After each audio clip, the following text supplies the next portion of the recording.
Yan po yung Ikuron, yung may tip. Tapos yung sa likod niya mas mataas, yan po yung Igduaw. Malapit na po tayo sa Tuktuk Maya and mag-aalas 8 na.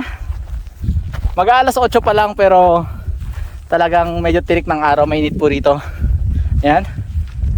So yan po yung mga kasama natin. Hi!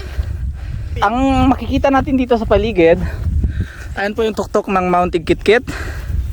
Tapos ayan po yung Batubugtong. Ayun na. Ayan po yung itim. Yung itim na. Tapos ayan na po yung Tuktuk Maya. And then dito po sa kabila, ganyan yung Mount Ikuron. Tapos sa Mount Ikuron, sa likod niyan may mas mataas pa na bundok, yung tinatawag na Mount Igduaw. So yan po yung Ikuron, yung may tip. Tapos yung sa likod niya mas mataas, yan po yung Igduaw. Makikita rin po natin dito yung mga matataas na bundok tulad ng Baloy. Yung Mount Baloy po, isa po sa pinakamataas na bundok dito sa Panay Island. So ayan po yung Baloy. Nakita nyo po yung nababalutan na ng clouds. Most of the time po may clouds dyan kasi nga masyado siyang mataas, just like sa Madyaas na laging silyado.